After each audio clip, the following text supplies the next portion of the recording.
let's get to the real stories of the day. Rishi Sunak apparently is now saying that he's been overruled from blocking Sadiq Khan's ULEZ expansion, except he just again has shown he hasn't got any backbone, because he went to the lawyers and the lawyers said, well, it might get turned down by the courts. OK, we're not doing it. This is literally the entire Conservative Party's modus operandi, is not to actually do anything but to have lots of legal cases. Yeah. That's it. Why don't the Conservative Party just say, here's a giant cheque from the taxman to every lawyer out there.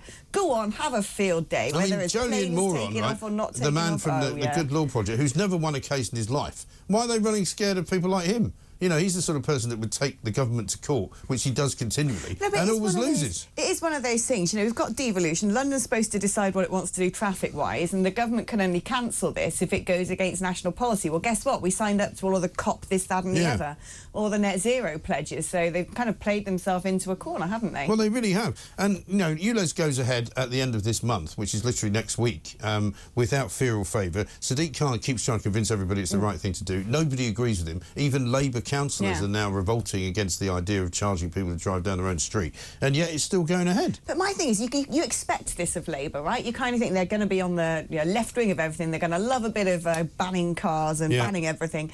The Conservative Party, you don't expect it of. And my big problem with them, with all the net zero commitments and everything else, is they do this every single time, that when it gets close to an election, they suddenly go, oh, we're Conservatives, we better come up with some Conservative politics, after having literally spent the past 4 years doing everything anti-Conservative. Right. Exactly. And it's too late. It's like, well, you've made this mess yourself, haven't you? Why did we sign up to all of these international commitments to self-flagellate at the altar of climate change, and then suddenly go, oh, we don't like it when they're actually being imposed? I think they all thought, when they started this COP25, COP26 rubbish, that they thought, it's so far away, nobody's going to care. You know, as long as we get down to net zero by 2050 is not that far. 2030. 2030 is like the end of all sorts of things, like selling petrol-powered cars, and we don't even have any of those charging stations. No.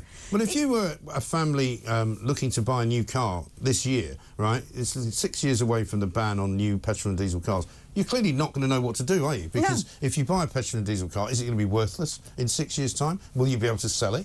People know that they can still drive them, and if you're shopping around thinking, anything. I want an electric vehicle, you better have a big paycheck at the end of every month to afford it. Absolutely. Then when you drive around, you can't charge it anywhere. And here's the other thing that I was reading about the other day. Apparently service stations saying, well, OK, we can build all these EV charging points, but we don't have enough energy baseload to then supply them with the electricity to charge the cars. And where does this magical electricity come from? Do people think burning coal and things like that? You know, it's then they start bringing it makes sense. Diesel generators behind the garage to charge the electric pump so that you can put electricity in your car. There'll be like a man in the olden days loading up the furnace. It is exactly like that. Meanwhile, Sadiq Khan, we've heard, has used scientists to alter a study. Basically, one of the people on his staff actually wanted to mess about with the figures, effectively, to make it look as though they were what he was saying was true, when in fact what he was saying was not true. He showed the emissions scheme had no impact on child health. That was the actual result of the study. He had somebody change it.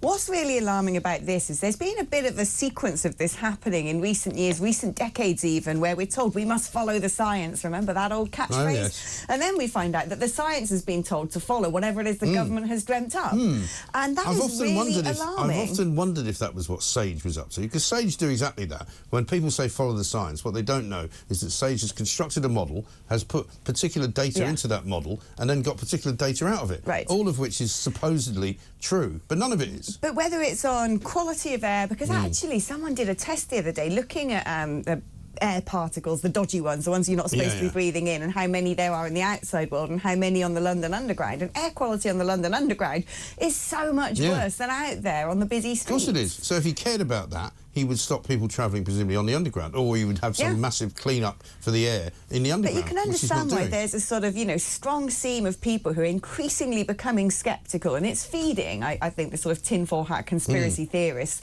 on all sorts of topics, because when the big-ticket items are shown to have been using manipulated data, or scientists and departments are being told, well, you've got to, like, pop up this particular ideology, no wonder people are then sort of questioning whether the Earth is round. I mean, you know, it's... Well, exactly. And you get Sadiq Khan Khan, who every single day, I think, of this month has been proven to have done something which he shouldn't have done. We've got some exclusive material for you. Do you remember the May campaign when you were supposed to tell your mates not to be misogynistic? As long as you don't go down to the local mosque and tell them, obviously, because that would be wrong.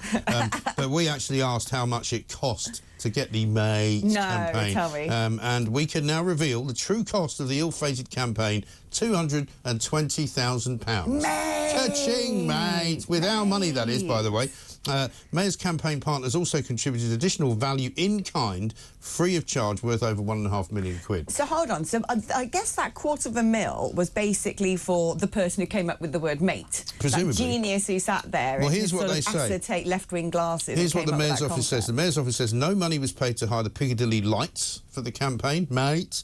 This was a free media space contributed by the Mayor's campaign partners, mate. The interactive film cost £19,550. I hope you're getting that for the film you're doing. No money was paid to... Sorry. No money was paid to Romesh Ranganathan for his role in the campaign. His contribution was free of charge, which is entirely correct because it was entirely worthless. Mate! I would have paid him nothing either. I mean, it's almost set up to be trolled. It's almost like you want to sort of go down the avenue of deeply misogynistic, sexist jokes that you can then go, mate! Yeah.